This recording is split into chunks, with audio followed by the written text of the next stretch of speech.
again, everybody, and welcome to Inside Golf. I'm Harry Donahue. Today, we're at Marion Golf Club in Ardmore, Pennsylvania.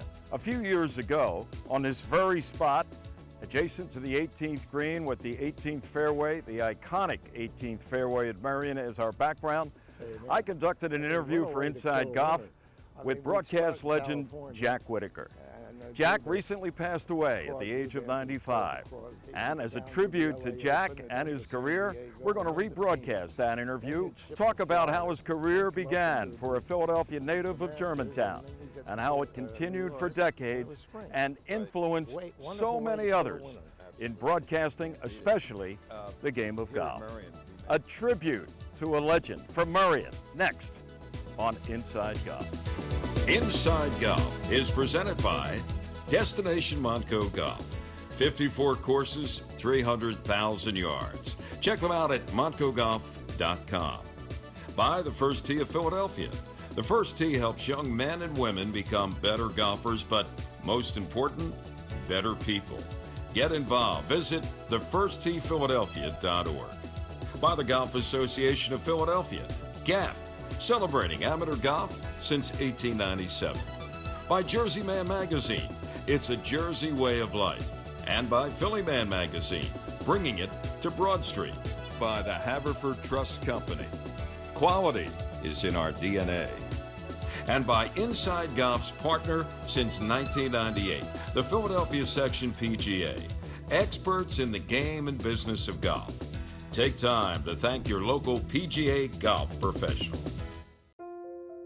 Golf is the great equalizer. For many, this journey is an escape from reality, a chance to be part of a team, a career opportunity.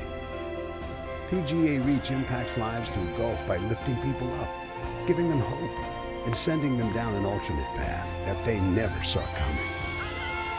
With PGA Reach Philadelphia, as in life and in golf, the most important shot you take is the next one.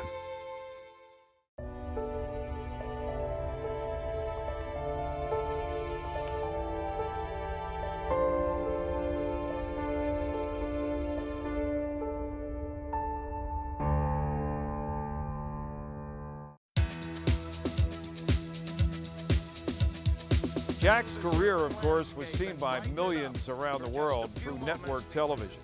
But his TV career actually began in his hometown of Philadelphia.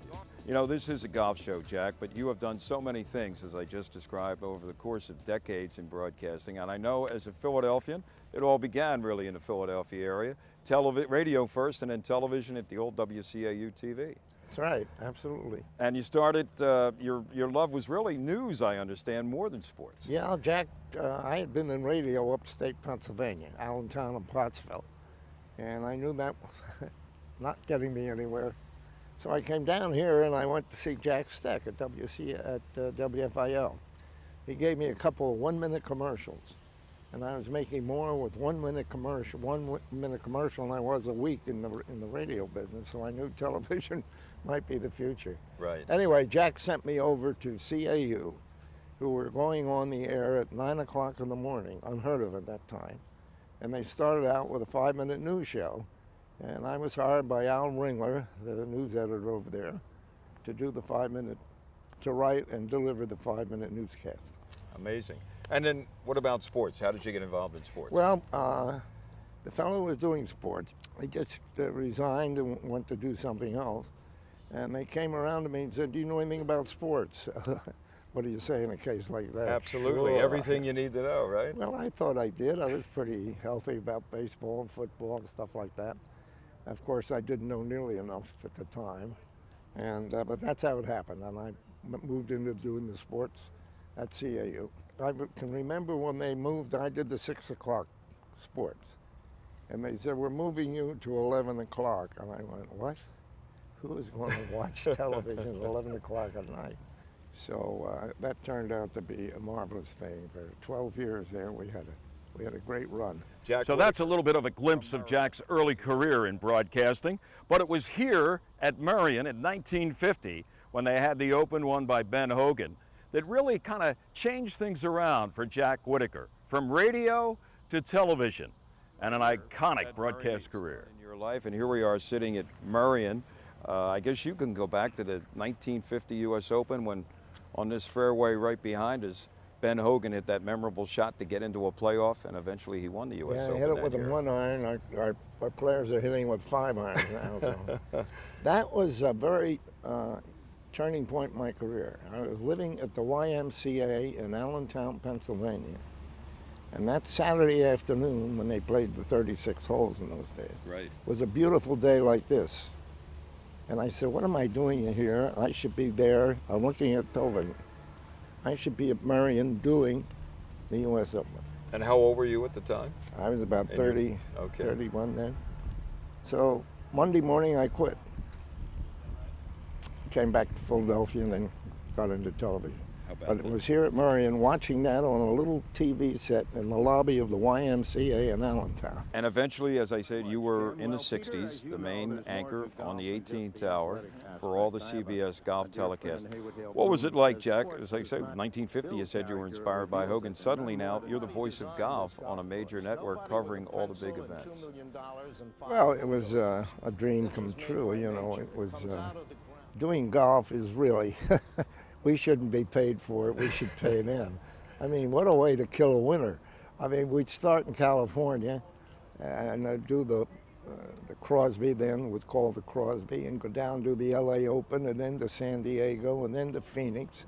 Then you'd ship to Florida, then come up and do the Masters, and then you get to New York, and it was spring. Right. Wonderful way to kill a winter. Absolutely. Can't beat it. Here at Merion, we mentioned Hogan, but then later on, about 20 years later, just a few paces from where we are over on the first tee, there was that famous Monday playoff. Right here. Right here. Right in front of right across the green there. Right, and it was Lee Trevino and Jack Nicklaus, and Trevino sort of, I guess, break the tension, pulled out the rubber snake out of his bag and threw it across at Jack, and Jack didn't know what was going on. Jumped, yeah, right out of his skin almost. And now I know you told me you weren't here that specific No, day, but you had been here earlier. I had been down on that Friday, and I was walking out with, we were down about the second tee, I guess, Dan Jenkins and Jim Murray, the sports writer from L.A. The L.A. Times, sure. And Jim Murray had just filed a story about what a tiny, municipal-looking, terrible golf course Merion was to hold a U.S. Open. And he, looking around, he'd been walking a couple of holes, and he said, I think I'm in a lot of trouble. He said, this is a damn good golf course. And he had to go back and rewrite an apology column the next day. How about that? Yeah, he'd be getting, in this day and age, he'd be getting a lot of emails and texts. Oh, yeah, absolutely. From irate, Yeah. maybe not Merion members, but certainly golf aficionados. In mid-60s around, there was an incident at Augusta, and I'd like your perspective on it now, all these years later, in which I think you described the crowd at the time of, or the mob, was it, coming up the 18th Yeah, I fairway? said it was a mob scene. Yeah. Okay. And When I guess Cliff every Roberts... time you use a cliche, you get in trouble. Is that? I'll have to write that down. But it upset some people at Augusta? Yes, we were under a gun. That was a Monday playoff. And it was about 6:59:15, or like 40 seconds away from Walter Cronkite. Okay. And you never messed with Walter Cronkite's news. And they're saying, hurry up, hurry up. And so in my haste to get off the air, I neglected to mention that there would be the awarding of the green jacket on the putting green. Okay. So I think that So there was contributed no to it. Butler cabin ceremony, yeah? Well, it was too late. I mean, Right. you know, we were fighting not only Walter Cronkite, we were fighting darkness, because for some reason they started the players off too late. Okay. We didn't have any players the first 45 minutes we were on the air, Okay. because in those days we only covered from 15 in, and they hadn't come to 15 yet, and we're all tap dancing like crazy. So you were basically taken off the telecast for future Masters. How did that sit with you? Well, it was very crushing I didn't know about it until the following March. And on some rainy night, we were in a taxi cab, and the sports director at CBS, Jack Dolph, said, incidentally, you're not on the Masters anymore. Wow. That's how I heard about it. And I was really kind of crushed. But then all of a sudden, there was a backlash in the papers. And I got some very nice press on it, so that made me feel a little better. Oh, but it hurt. Yeah, sure it Probably hurt. today, Jack, if it had happened, it'd be out on, what is it, Washington Avenue outside the main gate with signs saying, "Bring back Jack." No, what do you think? I don't think so. But it was quite an upheaval. And when Gary McCord got thrown off, I wrote him a note. I said, Did you? "You have just taken me out of a very special place. I hate you." So we're the only two that have been thrown off. That's a very special club, Jack Whittaker and Gary McCord. Yeah. Later, you would get involved, or maybe simultaneously, but I guess it was later, with ABC and Shell's Wonderful World of Golf. And you were the host of that program, and actually people can still see some of those shows dating back literally decades, where two of the best players in the world would travel to some great golf facility. And that was the original thing, which was a marvelous concept back in the late 50s, 60s.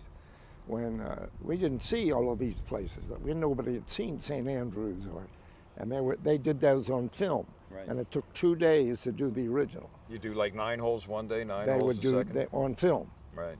In our edition, the second edition, which started in 1993, we did the whole thing in 1 day with videotape. Okay. And so it was a marvelous experience for me. A good way to wind down my career. Had a lot of fun with it.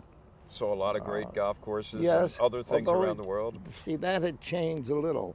A lot of our places were done because people wanted to sell real estate. There were Okay. brand new courses with real estate development. Oh yes, come here, Shell's Wonderful World of Golf, terrific. Right. And which was good and fine.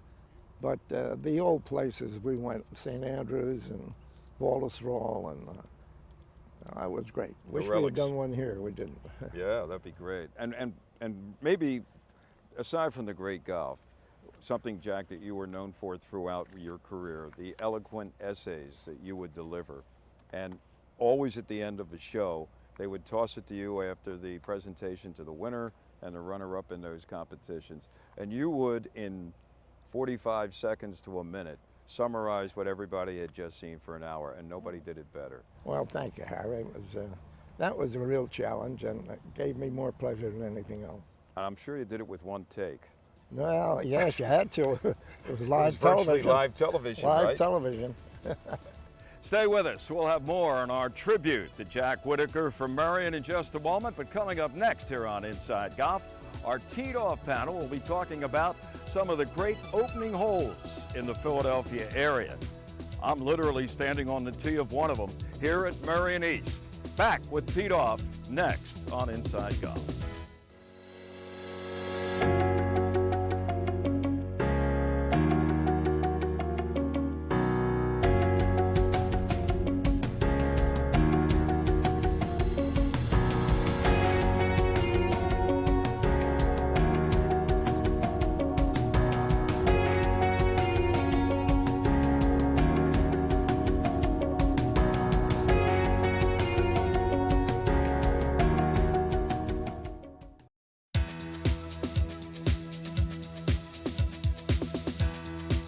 Welcome back. Inside Golf continues with Teed Off. We're on the back patio here at beautiful Bluestone Country Club in Bluebell, Pennsylvania.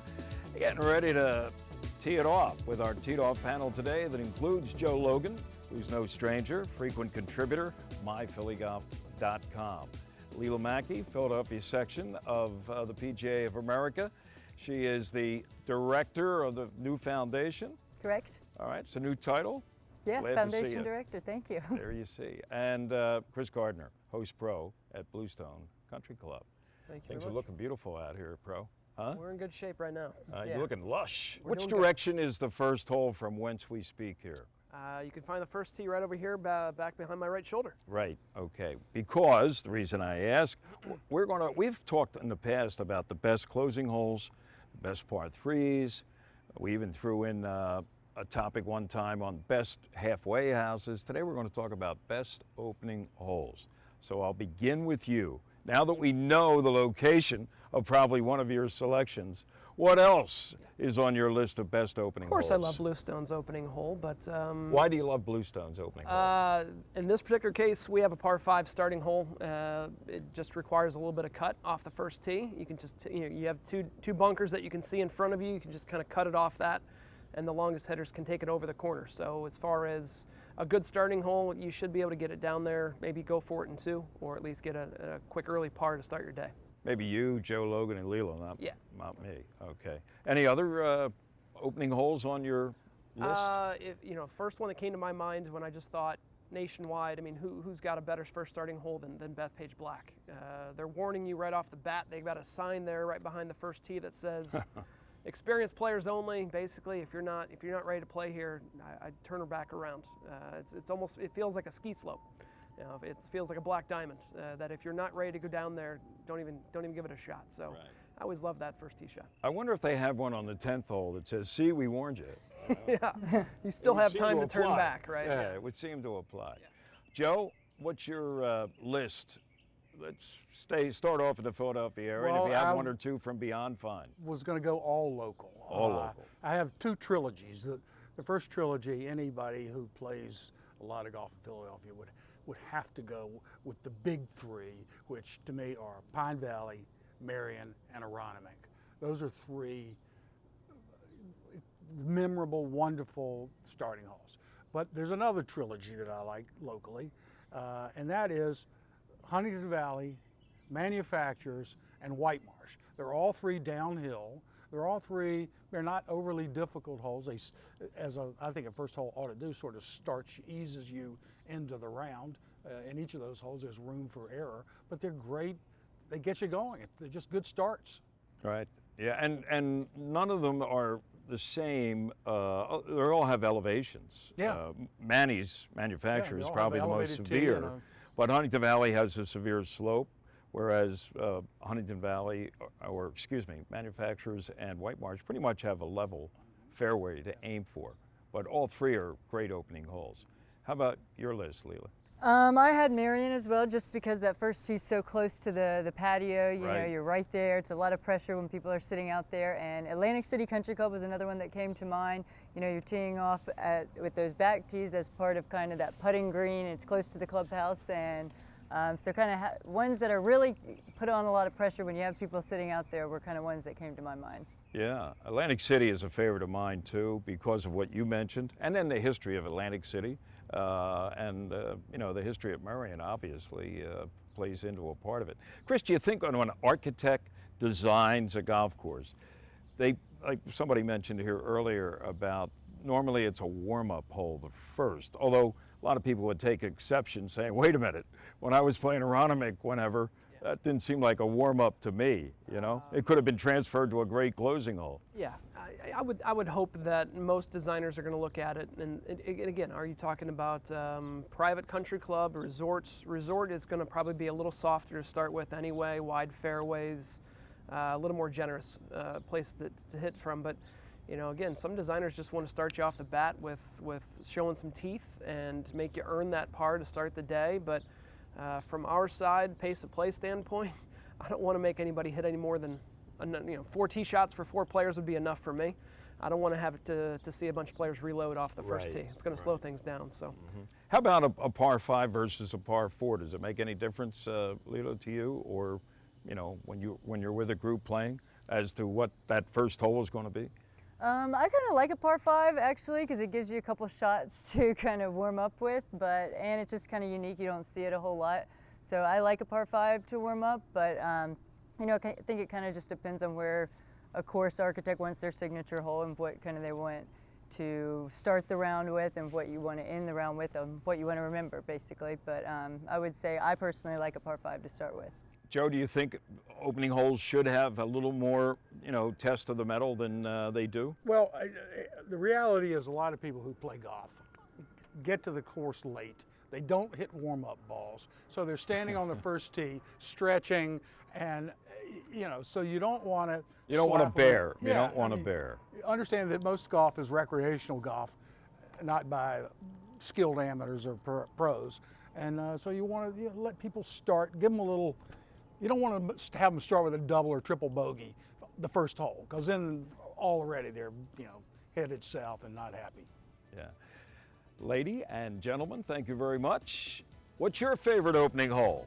I hope it was mentioned here today. I'm sure it was, and we'll be back. More of Inside Golf coming up. Located in Bluebell, just a short drive from Plymouth Meeting, Bluestone Country Club offers a setting that's close at hand but feels like a world away. Bluestone offers a championship caliber golf course, practice facilities including a large driving range, separate chipping and putting areas, and a staff of PGA professionals. At the Country House at Bluestone, you'll find excellent food, superb service, and an outstanding setting. Their expert staff will assist in planning your next event, whether it's a wedding or simply a luncheon, dinner, or cocktail party. Check out Bluestone's variety of membership options. Much more than a golf course, Bluestone is a community. Ready? Fire! Whoa! Hey, do you guys want to come with us?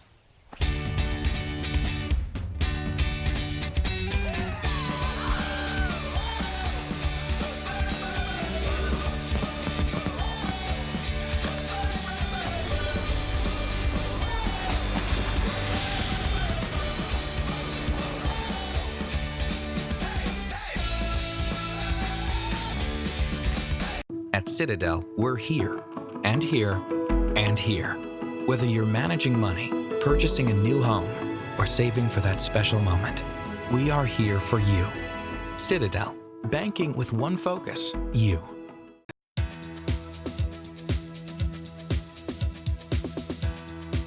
Welcome back. Inside Golf continues from Marion East, our tribute to the late, great Jack Whittaker, and who else but one of his best friends over the past few decades, Chet Harrington, fellow member at Marion, who actually sponsored Jack here at Marion. Chet, good to see you. First of all, our condolences on your loss. You've done a great job at what you do. Oh, I appreciate that. Very good. Jack, of course, was one of my inspirations, but you knew Jack on a different level. Trace back your first meetings with Jack Whittaker. Well, Jack and I met at the what we call the Mainline Golf Course, which is where the Radnor Hotel is now. And we met there one day, and he said, I'm a radio announcer up in Pottsville, but I want to come back to Philadelphia, and I got an offer from WCAU to do radio. And he said, I'm going to take whatever they give me, weather, news, sports. I'll take anything because I think I can move up the ladder at WCAU. And I said, well, I'll bet you will, too. And he did. Yes, he moved up a few ladders to the pinnacle of a broadcasting career. All the time you spent with Jack, did he ever mention to you what was his favorite event or sport that he covered over the course of his career? Yeah, it was horse racing, and I was very surprised when he said that because he did the first Super Bowl.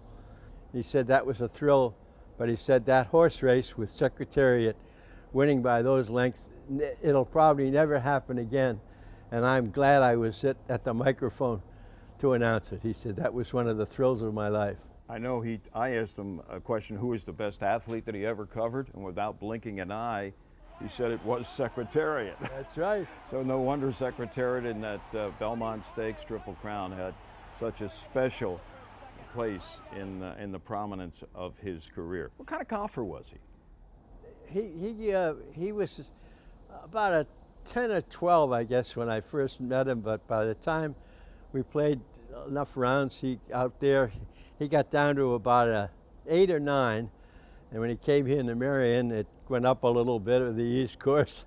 He became a 12, I think, again. But we played the East as often as we could, and eventually, as we got older, we played the West, and we played 2 or 3 times a week. I know. I did get a chance, and you were there, to have lunch with Jack a few weeks ago, and he made his way over to Marion West, and we had a pleasant lunch there on the patio, and it was shortly after the anniversary of D-Day, and that was also a part of Jack Whittaker's career that a lot of people don't know about. Most people don't know that Jack Whittaker went through a lot and was sent to over to Normandy, and he did Omaha Beach, I think it was. And he said on day 3, there wasn't a body left. There were 10,000 killed, and there wasn't a body left on the sand. And he was wounded, if he I'm was not wounded mistaken, and got a Purple Heart. He got a Purple Heart for that wound. They brought him back to England, fixed him up, and then sent him back to Belgium, and he was hit again by a sniper in Belgium. And this time it was a fairly serious wound. And they brought him back to England and then flew him to the Greenbrier. And that's where he spent 6 months rehabilitation at the Greenbrier. He said, not a bad place to have to be sent when you're wounded. Let me ask you one final question. If Jack were here today, what would you say to him? I'd say, Jack, thank you for your sincere friendship. You were an inspiration to me in many ways, but I had great admiration for your honesty. Jim Nance and others will, and all the 7 halls of fame you belong to, testimony to your success. My success was minimal in life, but one of the greatest successes I had was having you as a friend. Chet, it's always a pleasure. Thank you, Harry. Thanks for joining our little tribute here to your very, very good friend. Thank you. Jack Whittaker. That's going to do it for this week's edition of Inside Golf. Hope you enjoyed our tribute to Jack Whittaker. Remember, no matter how bad it's going for you out there, don't pick up. And say a prayer tonight for Jack Whittaker. See you next time on Inside Golf. Inside Golf is presented by Destination Montco Golf. 54 courses, 300,000 yards. Check them out at montcogolf.com. By the First Tee of Philadelphia. The First Tee helps young men and women become better golfers, but most important, better people. Get involved. Visit thefirstteephiladelphia.org. By the Golf Association of Philadelphia. GAP, celebrating amateur golf since 1897. By Jersey Man Magazine. It's a Jersey way of life. And by Philly Man Magazine, bringing it to Broad Street. By the Haverford Trust Company. Quality is in our DNA. And by Inside Golf's partner since 1998, the Philadelphia Section PGA. Experts in the game and business of golf. Take time to thank your local PGA golf professional.